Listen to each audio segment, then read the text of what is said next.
یہ بھائی نے فرمایا کہ جیسے حدیث میں ہے کہ جس نے 3 بار سورہ اخلاص پڑھی اسے پورے قرآن کا گویا کہ اس نے پورا قرآن پڑھا، یعنی پورے قرآن کا ثواب ملے گا۔ پھر درود پاک کا ذکر تو ہم نے ضمناً کر دیا۔ اب یہ کہتے ہیں کہ کوئی شخص آ کر ہمیں کہے کہ ہمیں ایک قرآن کا ثواب اگر آپ کے پاس ہے تو ہمیں بخش دیں، تو ہم وہ 3 بار سورہ اخلاص پڑھ کے کہہ سکتے ہیں کہ یہ پورا قرآن کا ہم نے آپ کو ثواب دیا؟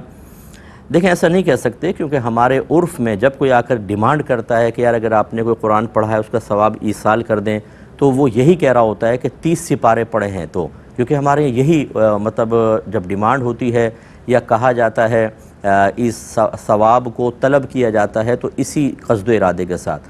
اب وہ کہہ رہا ہے پورے قرآن، اور آپ پورے قرآن کا صرف ثواب، ایک ہے پورا قرآن پڑھنا، ایک ہے پورے قرآن کا ثواب۔ وہ پورا قرآن پڑھا ہوا مانگ رہا تھا، آپ نے 3 بار سورہ اخلاص پڑھ کے اس کے ثواب کو کر دیا، اور یہ بات درست نہیں ہوتی، اس میں بلکہ جھوٹ بھی شامل ہو سکتا ہے۔ اگرچہ ہم اس کو سری جھوٹ نہیں کہیں گے، اس کو توریہ کہیں گے، لیکن یہ مناسب نہیں ہے۔ آپ یہ کہیں کہ میں 3 بار سورہ اخلاص پڑھ کے گویا کہ پورے قرآن کا ثواب آپ کو دے دیتا ہوں۔ اگر آپ یہ کہہ کر دیکھیں اس کو، بولے گا بھائی 3 بار سورہ اخلاص نہیں، میں پورے قرآن کی بات کر رہا ہوں۔ اسی سے میری بات کی تائید ہو جائے گی کہ ہمارے عرف میں جب ہم کہتے ہیں کہ اگر آپ نے کچھ قرآن پڑھا ہے تو ہمیں اس کا ثواب ایصال کر دیں، یعنی ثواب ہمیں دے دیں گویا کہ، یا ہمیں اجازت دے دیں ہم اس کا ثواب ایصال کر دیں، تو وہ پڑھے ہوئے قرآن کے بارے میں کہہ رہے ہوتے ہیں، نہ کہ سورہ اخلاص۔ اس لیے یا تو وضاحت کر کے کہیں، یعنی صاف بتا دیں 3 بار سورہ اخلاص کا ثواب میں آپ کو دے رہا ہوں، اور یا پھر مطلب آپ اس طرح غلط بیانی نہ کیجیے۔ کچھ آفر کویسچنز ہیں۔ کسی نے کہا کہ کوئی ایک آپ صاحب بیان کرتے ہوئے کہہ رہے تھے کہ ہندو، مسلم، سکھ، عیسائی سب ایک ہیں، اللہ تعالیٰ چاہتا تو کیا سب کو مسلمان نہ کر دیتا یا سب کو عیسائی نہ کر دیتا، مگر اللہ تعالیٰ چاہتا ہے کہ میرے کچھ بندے میری عبادت کریں، کچھ میری پوجا کریں، کوئی اس کے علاوہ ہوں، تو اس کا کیا حکم ہے؟ اور جن لوگوں نے اس کو سننے کے بعد کہا بے شک بے شک، تو ان کا کیا حکم ہے؟ دیکھیں صاحب نے بالکل ٹھیک بات نہیں کی، بلکہ اللہ تبارک و تعالیٰ نے جیسا کہ قرآن عظیم میں واضح طور پہ سورہ آل عمران کی آیت نمبر 19 میں فرمایا کہ ان الدین عند اللہ الاسلام، کہ بے شک دین تو اللہ کے نزدیک اسلام ہی ہے۔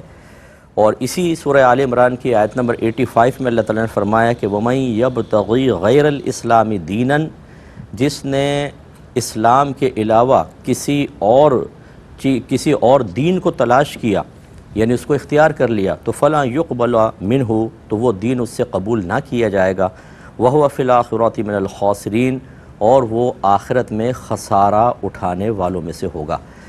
اللہ تبارک و تعالیٰ کے ماں سوا کی عبادت کرنا شرک ہوتا ہے۔ اگر کوئی اللہ کے لیے بیوی ثابت کرے، بیٹا ثابت کرے، یہ بھی شرک ہوتا ہے۔ آپ کوئی کہے کہ اللہ تعالیٰ اس شرک سے راضی ہے، حالانکہ جا بجا اللہ تعالیٰ نے قرآن عظیم میں شرک کی مذمت فرمائی، اور یہاں تک فرمایا کہ اگر کوئی اسی حالت میں مر گیا، یعنی حالت شرک میں، وہ ہمیشہ ہمیشہ جہنم میں جائے گا۔ تو کیسے اللہ تعالیٰ اس سے راضی ہو سکتا تھا؟ ایک چیز ہوتی ہے کہ جیسے میں مثال دیتا ہوں کہ ایک بیٹے کو باپ نے بیٹے کو منع کیا، بیٹا ان لڑکوں کے ساتھ مت کھیلنا۔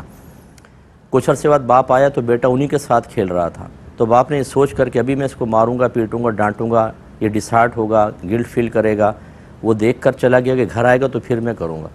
اب بتائیں اس نے یہ بیٹے سے راضی ہو کر چھوڑ کر گیا ہے، یا اس نے اس لیے چشم پوشی کی ہے کہ ابھی ایک مصلحت ہے؟ تو آپ یہ کہیں گے کہ مصلحت کی وجہ سے باپ راضی ہو کر دیکھ کر اس کو اجازت دے کر نہیں گیا ہے۔ ایسی اللہ تبارک و تعالیٰ نے مختلف لوگوں کو پیدا فرمایا، ہدایت اور گمراہی کے اسباب مہیا فرما دیے، بعض نے اسباب گمراہی اختیار کر لی۔ اب اگر اللہ تعالیٰ فوری گرفت نہیں فرماتا تو اس کا مطلب یہ نہیں ہے کہ اللہ تعالیٰ اس سے راضی ہے، بلکہ اللہ تعالیٰ ان کو مہلت دے رہا ہے۔ اگر قرآن پڑھا ہوتا تو سب باتیں قرآن میں موجود ہیں کہ اللہ تعالیٰ مہلت دیتا رہتا ہے اور پھر آخرت میں پکڑ لے گا۔ یہ دنیا میں بھی عذاب نازل کر دیا بہت سی قوموں پر، ورنہ آخرت میں پکڑے گا۔ لہذا جو اس قسم کے عقائد رکھے گا وہ دائرہ اسلام سے یقیناً خارج ہے، اور جس نے اس کی تائید کرتے ہوئے، یس کہتے ہوئے بے شک کہا، وہ سب بھی دائرہ اسلام سے خارج ہو گئے۔ انہیں تجدید ایمان اور تجدید نکاح کرنا ہوگا۔ اور میں گزارش کرتا ہوں کہ دیکھیں قرآن کے قریب آئیے، حدیث کے قریب آئیے۔ جب آپ قرآن کو پڑھتے ہیں تو اس میں آپ کے بیسکس عقائد بہت اچھے مضبوط ہوتے ہیں، اس میں نصیحت ہیں، اس میں عذاب کی وعیدیں ہیں، اس میں جنت کی ترغیبیں ہیں، اس میں احکام شرع بیان ہوئے ہیں، پچھلی قوموں کے عذابات کے واقعات ذکر کیے گئے ہیں، تو انسان صحیح ہدایت کی طرف آ جاتا ہے۔ وہ حدیث کو ایسے پڑھیں، فائدہ ہوگا۔ ایک دردناک مجھے میسیج آیا تھا کہ ایک نوجوان نے کہا، یہ باہر سے تھا، کہ جب میں 22 سال کا تھا تو میرے اندر نکاح کی شدید خواہش بیدار ہوئی۔ میں نے اپنے والدین کو کہا، انہوں نے منع کیا کہ نہ تمہاری عمر ابھی بہت چھوٹی ہے اور جاب بھی نہیں ہے۔ جب میں 23ویں سال میں آیا تو مجھے جاب مل گئی، تو والدین سے میں نے کہا کہ اب میری شادی کر دیں، تو انہوں نے کہا نہیں، 30 سال تک کم از کم انتظار کرو۔ 24ویں سال میں نے اپنا گھر بھی لے لیا، پھر میں نے کہا اب میری شادی کر دیں، انہوں نے کہا نہیں ابھی انتظار کرو۔ 25ویں سال میں نے ایک گرل فرینڈ بنا لی اور اس سے میرے ناجائز تعلقات قائم ہوئے اور پھر وہ پریگننٹ ہو گئی، حاملہ ہو گئی۔ اب وہ نوجوان کہتا ہے کہ اب میرے والدین راضی ہو گئے کہ چلو ٹھیک ہے ہم تمہاری شادی کر دیتے ہیں، اور لیکن اب میری جو گرل فرینڈ ہے وہ حاملہ ہے، تو کیا میں اس لڑکی سے اگر شادی کروں تو میرا بچہ جو اس کے پیٹ میں ہے وہ ولد الزنا ہوگا یا نہیں ہوگا؟ اور اب میرے والدین اس گناہ کی تمام تر ذمہ داری مجھ پر ڈال رہے ہیں کہ تو نے گناہ کیا، تو نے غلط کام کیا، مجھے برا بھلا کہہ رہے ہیں، تو کیا میرے والدین بھی اس میں کچھ قصوروار ہیں یا نہیں ہیں؟ دیکھیں، جب 22ویں سال میں آپ تھے اور آپ نے نکاح کی خواہش کا اظہار کیا اور جاب آپ کے پاس نہیں تھی، تب تو بالکل ٹھیک تھا کہ آپ کے والدین نے منع کیا، کیونکہ جب انسان حقوق زوجیت ادا کرنے پر قدرت نہ رکھتا ہو یا اس کو اتنا اس کے پاس مال نہ ہو کہ وہ نان نفقہ وغیرہ دے سکے، تو اس کے لیے شادی کرنا منع ہوتا ہے۔ ہاں، اس صورت میں یہ ہو سکتا ہے کہ اگر والد صاحب خود کفیل ہیں، اچھے پیسے والے ہیں، تو وہ شادی کر کے بچے کی یہ ذمہ داری لے لیں کہ نان نفقہ میں دوں گا، تو بالکل ٹھیک ہے، ہو سکتا ہے 22ویں سال میں بھی شادی ہو سکتی ہے، اور سب سے بیسٹ یہ ہے کہ بچوں کی 21-22ویں سال میں شادی کر دی جائے، ورنہ یہی خطرات ہوتے ہیں۔ لیکن اس کے بعد جیسے جیسے آپ کو جاب وغیرہ ملی اور والدین نے نہیں کیا، تو یاد رکھیں کہ پھر وبال والدین پر ضرور ہوا، اور یہ نہیں ہے کہ آپ بڑی ذمہ ہو گئے، معصوم آپ بھی نہیں ہیں۔ اگر والدین راضی نہیں ہوئے تھے تو آپ کو اپنے نفس کو روکنا چاہیے تھا، لیکن دونوں اس جرم میں برابر کے شریک ہیں اور والدین کا زیادہ کردار ہے۔ یاد رکھیں کہ اگر والدین بچوں کی صحیح تربیت نہ کریں یا اسی طریقے سے شادی کے قابل ہو جانے کے باوجود ان کو شادی کی اجازت نہ دیں، سختی کریں، اور اولاد کسی بھی گناہ میں پھر مبتلا ہو جو عدم تربیت کا نتیجہ ہو یا نکاح سے روکنے کا نتیجہ ہو، تو ماں باپ پہ مکمل طور پر وبال ہوگا اور آخرت میں ان کو جواب دہ ہونا پڑے گا۔ تو یہ آپ کا جسمانی تعلق قائم کرنا حرام تھا، اور اب چاہے اس لڑکی سے آپ نکاح کر لیں، بچہ بہرحال ولد الزنا ہی کہلائے گا، کیونکہ اس کی ابتدا ایسی ہوئی ہے۔ اور والدین کو اللہ کی بارگاہ میں توبہ کرنی چاہیے، اور ایسے جتنے بھی والدین ہمیں سن رہے ہیں کہ جو بچے شادی کے قابل بھی ہیں، پیسہ بھی ہے، لیکن آپ نے اپنے خاندانی اصول بنایا ہوا ہے کہ 30ویں سال میں کریں گے، 28ویں سال میں کریں گے، جلدی نہیں کریں گے، یہ غلط ہے۔ جیسے ہی بچے بالغ ہوتے ہیں، خود کفیل ہو جاتے ہیں، نان نفقہ ادا کر سکتے ہیں، شادی کر دینا لازم ہے۔ یہ کہتے ہیں کہ ہمارے یہاں رواج ہے کہ شادی میں پیسے دیے جاتے ہیں، تو ہم نوٹ کر لیتے ہیں، پھر جب ان کے شادی ہوتی ہے تو ہم بھی پیسے دیتے ہیں۔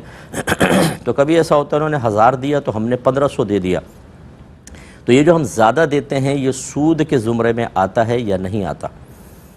دیکھیں، اس کو لکھا تو یہی ہے کہ ہمارے ہاں چونکہ اس کے بدلے کا رواج ہے کہ جو دیتے ہیں اس کا بدلہ دیا جاتا ہے، تو اس لیے یہ ضروری ہوگا کہ اگر سونا اور چاندی کی شکل میں دیا اور آپ بھی سونا اور چاندی کی شکل میں دے رہے ہیں تو وزن میں بالکل برابر ہونے چاہیے۔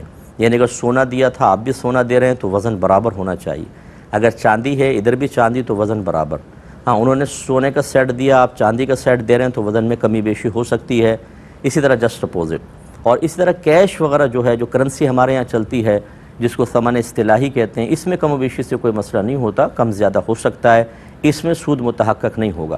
بس سود کی ایک صورت بن سکتی ہے جو فقہاء نے احتیاطاً یہاں بیان فرمائی کہ ادھر بھی سونا ادھر بھی سونا۔ اب اگر آپ کمی بیشی کے ساتھ دیں گے تو پھر یعنی وزن میں کمی بیشی ہوگی تو اس میں سود کا معنی متحقق ہو سکتا ہے، اس میں احتیاط کریں۔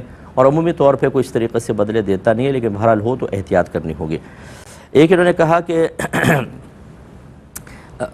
یہ بتائیے کہ اگر کوئی شخص کسی حرام مال کو کماتا ہے اور اس سے کاروبار بالکل جائز کرتا ہے تو اس سے ارننگ جو ہوگی اس کا کیا شرعی حکم ہوگا؟ دیکھیں، حرام مال کیسا ہے؟ ایک تو حرام قطعی ہوتا ہے مال، بالکل حرام قطعی، جیسے سود ہے، رشوت ہے، ڈاکہ ہے، چوری ہے۔ اس سے اگر کوئی کام کریں گے تو پھر اس کی یقیناً حرمت اس میں سرایت کرے گی، اور اس سے جو نفع حاصل ہوگا وہ بھی آپ کو صدقہ کرنا چاہیے، اس سے استفادہ جائز نہیں ہے۔ اور ایک ہوتا ہے حرام ظنی ہوتا ہے، یعنی وہ براہ راست حرام نہیں ہوتا، یعنی قرآن نے اس نے منع نہیں کیا، ہاں قیاساً علماء اجتہاداً علماء کے رائے کے مطابق وہ ہوتا ہے، اس میں گنجائش نکل سکتی ہے۔ مثال کے طور پر جیسے وعدہ سود پر بینک سے قرض لے لیا، 50 لاکھ اٹھایا اور 60 لاکھ واپس کرنا ہے، 10 لاکھ سود دینا ہے، اس وعدے پہ اٹھا لیا اور اس 50 لاکھ سے کاروبار کیا اور اس سے نفع ہوا تو یہ نفع طیب اور حلال کہلائے گا، اگرچہ لینا گناہ ہے، اگرچہ ایگریمنٹ گناہ ہے۔ وجہ اس کی یہ ہے کہ جو آپ نے قرض واپس لوٹایا ہے، یعنی 60 لاکھ دیا ہے، اگر پوچھا جائے اس میں بتائیں سود کتنا ہے اور غیر سود کتنا ہے، تو جواب دیں گے جی 50 لاکھ غیر سود ہے اور 10 لاکھ سود ہے۔ اس کا مطلب ہے جو آپ نے قرضہ لیا تھا، بینک سے اٹھایا تھا 50 لاکھ، وہ سود نہیں ہے، وہ تو غیر سود ہے، قرض ہے۔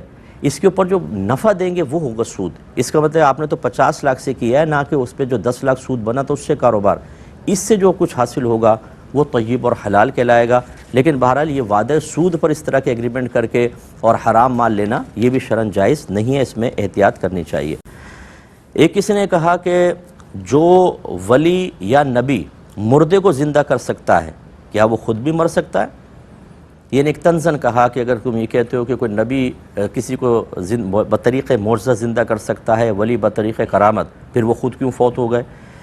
تو دیکھیں یہ بالکل کر سکتا ہے اور ایسا ثابت ہے۔ حضرت عیسیٰ علیہ السلام مردوں کو زندہ کیا کرتے تھے۔ ہمارے نبی کریم صلی اللہ علیہ وسلم کے بارے میں بھی بعض کتب کے اندر جیسے القصص الکبریٰ وغیرہ میں اس طرح کے واقعات ذکر کیے گئے ہیں، اور ایسی اولیاء کرام کی طرف بہت ساری باتیں اس طرح کے واقعات منسوب ہیں۔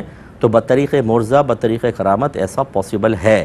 یہ اچھی طرح یاد رکھیں کہ وہ حقیقتاً نبی زندہ نہیں کر رہے ہوتے، وہ ولی زندہ نہیں کر رہے ہوتے۔ زندگی دینے والی ذات اللہ کی ہے، موت دینے والی ذات اللہ تبارک و تعالی کی ہے۔ اللہ ان کو وسیلہ بنا دیتا ہے۔ جیسے کوئی زہر کھا کے مر گیا تو ہم کہتے ہیں اس کو زہر نے ہلاک کر دیا، لیکن حقیقتاً زہر نے ہلاک نہیں کیا، مارنے والی ذات تو اللہ تبارک و تعالی کی ہے۔ اس اعتبار سے یاد رکھیے کہ وہ تو حقیقتاً فاعل حقیقی میرے رب کی ذات ہے، اور جب رب کی ذات ہے تو اس سے آپ نے یہ کہاں سے نتیجہ نکال لیا کہ اگر کوئی کسی کو زندہ کر رہا ہے تو خود بھی ہمیشہ زندہ رہے گا، اگر کسی کو فرض کر لیں اس کی موت کا سبب بن رہا ہے تو اس کا مطلب ہے کہ پھر اس کو بھی مر جانا چاہیے۔ یہ صحیح اصول نہیں ہے۔ اللہ تعالیٰ نے قرآن پاک میں فرمایا کلُّ نفس ذائقۃ الموت، ہر جان موت کو چکھنے والی ہے، یعنی وہ موت کو ضرور سامنا کرے گی، اور اس میں سب شامل ہیں انبیاء علیہ السلام، صحابہ کرام، اہل بیت اطہار، اولیاء عظام۔ تو لہذا یہ اللہ کے فیصلے کے مطابق، اس کے مشیت کے مطابق سب دنیا سے پردہ فرما جائیں گے۔ اب اگر بیچ میں کوئی کرامات وغیرہ یا معجزات ظاہر ہوتے ہیں تو اللہ کے اس حکم کے خلاف کوئی ہوں گے یا اللہ کے اس حکم کو بدلنے والے تو نہیں ہوں گے، اس لیے ان میں آپس میں کوئی ٹکراؤ نہیں۔ جس نے اس طرح کی بات کہی وہ مطلب شاید صاحب علم نہیں ہوگا۔ یہ کویسچن لے لیتے ہیں۔ انہوں نے ایک کہا کہ کوئی بندہ ہے فجر میں اٹھا لیکن اس کے بعد جاب کی وجہ سے چاروں نمازیں قضا کر کے رات میں آ کے چاروں پڑھ لیتا ہے، اور جب منع کیا کہ طریقہ غلط ہے تو کسی نے یہ کہا کہ نہ پڑھنے سے تو پڑھنا بہتر ہے نا۔ نہیں، بالکل یہ غلط کہا۔ دیکھیں کوئی بھی جاب ایسی نہیں ہے کہ جو انسان کو 4 فرائض یا 2 فرائض ادا کرنے سے ہی روک دے، تو کوشش یہ کرنی چاہیے اپنے وقت کے اوپر ادا کریں۔ کل کا میرا احکام شرع سن لیں، اس میں کچھ کنڈیشن ایسی ہوتی ہیں جس میں انتہائی مجبور محض ہو جاتا ہے، اس میں کچھ رعایت کے پہلو نکلتا ہے، اور وہ بھی اللہ کی بارگاہ میں توبہ ہی کرنی چاہیے۔ لیکن یہ طریقہ کار کے بالکل غلط ہے۔ اللہ تبارک و تعالی نے قیامت تک کے لیے ماحول بھی اللہ نے بنایا ہے، انسان بنائے ہیں۔ اللہ کو ازل سے معلوم تھا کہ اس کو کیا کیا پرابلم ہوگی، اس کے باوجود اللہ تعالیٰ نے قرآن میں فرما دیا کہ یا ایھا الذین آمنوا ادخلوا فی السلم کافہ، اے ایمان والو اسلام میں پورے داخل ہو جاؤ۔ اس کا مطلب یہ ہے کہ اللہ تعالیٰ مجبوریاں جانتا ہے کہ اس کی کیا ہوگی، اس کے باوجود حکم یہ دیا کہ اسلام میں داخل ہو، عبادات کو اختیار کرو، یعنی ان آزمائشوں سے لڑو۔ نہ یہ کہ ہم آسانی تلاش کر کے دین کے معاملات کو، اللہ کی حکمتوں کو بالکل ایک طرف رکھ کر اپنی سوچ اور عقل کے مطابق عبادات اختیار کریں۔ اگر ایسا ہوتا، اگر ایسا ہی ہو تو ایک شخص گرمی میں روزے آئے، وہ کہے یار گرمی میں چھوڑو، میں سردی میں رکھ لوں گا، دن چھوٹے ہیں، اور جب منع کرے تو کہے یار قضا کر تو لیا۔ یہ اس سے بہتر نہیں ہے کہ آدمی نہ رکھے، یہ نہیں چلے گا۔ ایسا شخص آخرت میں سخت سزا کا مستحق ہوگا۔ اور اگر کسی نے اس کی تائید میں یہ بات کہی ہے کہ نہیں اس کو کچھ برا نہ کہو، یار نہ پڑھنے سے تو پڑھنا بہتر ہے نا، تو یہ بھی شخص شدید گناہ گار ہوا اور گناہ کبیرہ کا مرتکب ہے۔ اسے بھی اللہ تعالیٰ کی بارگاہ میں توبہ کرنی ہوگی۔ ایک بات، جو بلڈ پریشر کا مریض ہوتا ہے اسے ایک بریسلٹ وغیرہ دے دیا جاتا ہے جس میں بہت سارے نگ لگے ہوتے ہیں، اور گمان یہ ہوتا ہے کہ شاید یہ پریشر کو کم کر دے گا۔ کیا اس کو استعمال کر سکتے ہیں؟ دیکھیں یہ جو صرف نا ضنی چیزیں ہوتی ہیں، جب قرآن و حدیث میں اس کو کوئی علاج موجود نہیں، یعنی بیان نہیں، اور اسی طریقے سے ڈاکٹرز وغیرہ نہیں کہتے ہیں، یا عام طور پر یہ مطلب شاید مزارات پہ آپ کو مل جائے گا، یا عاملین وغیرہ شاید آپ کو دے دیں گے، تو اس طرح کی مرد کو اس طرح کے بریسلٹ وغیرہ پہننا عورتوں سے مشابہت کی بنا پر منع ہوتا ہے۔ اور چونکہ اس بلڈ پریشر وغیرہ کے علاج کی دیگر صورتیں موجود ہیں جو جوازی صورت ہیں، اور عورتوں سے مشابہت اس میں لازم بھی نہیں آئے گی، تو ان طریقوں کو ہی اختیار کرنا واجب ہوگا۔ ہاں اگر کوئی اور طریقہ بالکل بھی نہ ہوتا، ہر طریقہ فیل ہو جاتا، پھر اس پر غور کیا جا سکتا تھا، لیکن ایسا ہوتا نہیں ہے۔ کسی کا بلڈ پریشر زیادہ ہونے لگے تو کڑی پتے کے کچھ پتے جو ہیں، کڑی پتہ آتا ہے، اس کو ذرا پانی میں دھو کے اس کو چبا لیں، ماشاءاللہ بہت جلدی بلڈ پریشر بالکل مناسب ہو جاتا ہے۔ اور یہ میرا بھی کئی دفعہ آزمایا ہوا ہے، تو یہ کر کے دیکھیں، فائدہ ہوگا، لیکن یہ اس کی اجازت نہیں ہوگی۔ یہ خواہ مخواہ کا بس ایک گمان اپنے یا نفسیاتی طور پہ اپنے اوپر مسلط کر لیا، یہ حقیقتاً علاج نہیں ہے۔ ان کے والد صاحب نے اپنے چھوٹے بھائی کو پالا، وہ چھوٹا سا تھا، تو وہ یقیناً عموماً ہمارے گھروں میں ایسے ہی ہوتا ہے کہ بھابھی سے پردہ نہیں کیا جاتا، تو وہ پردے نہیں کرتے ہوں گے۔ اب وفات ہوئی والد کی، تو ان کی والدہ نے پردہ کرنا چاہا، تو انہوں نے یہی کہا کہ ہم تو آپ کو ماں کی طرح سمجھتے ہیں، یعنی بچپن سے جوانی تک تو آپ کو دیکھتے ہیں، اب آپ نے یہ کیا کیا؟ تو یہاں دو مسٹیکس ہیں۔ ایک مسٹیک تو یہ ہے کہ یاد رکھیں کہ جو بھابھی ہوتی ہیں، بھائی کی بیوی ہوتی ہیں، ان سے پردہ واجب ہے، وہ نامحرم ہے۔ تو اگر آپ کے گھر میں یہ رواج تھا کہ وہ چاچا جو بڑا ہوتا رہا اور بالغ ہونے کے بعد بھی وہ دیکھتا رہا اور بے پردہ آپ کی والدہ رہیں، تو گناہ کبیرہ کی مرتکبہ ہوئیں، بالکل غلط ہے۔ دوسرا یہ کہ بعض لوگ یہ سمجھتے ہیں کہ ویسے چاہے رہو، لیکن جب وفات ہو جائے نا تو عدت کے دوران سب سے پردہ کرنا ہوگا، یہ بھی غلط خیال ہے۔ جس سے عدت سے پہلے پردہ واجب ہے، عدت کے اندر بھی واجب ہے، اور جس سے عدت سے پہلے پردہ واجب نہیں ہے، عدت کے اندر بھی اس سے پردہ واجب نہیں ہے۔ تو چاچا سے اس لڑکے سے پہلے ہی آپ کی والدہ کا پردہ واجب تھا، عدت کے اندر بھی واجب ہے۔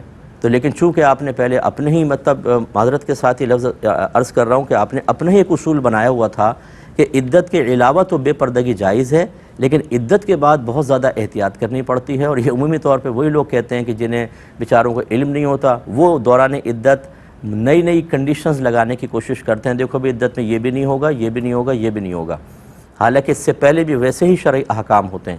اس لیے یاد رکھیں کہ آپ کی والدہ بالکل ٹھیک کر رہی ہیں، اور جو اس سے پہلے عدت سے پہلے جو چاچو کے ساتھ مطلب بے پردگی ہوتی رہی، اس پہ اللہ تعالیٰ کی بارگاہ میں توبہ کریں، اور عدت ختم ہو جانے کے بعد بھی اب بے پردگی ہرگز نہیں ہونی چاہیے۔ ایک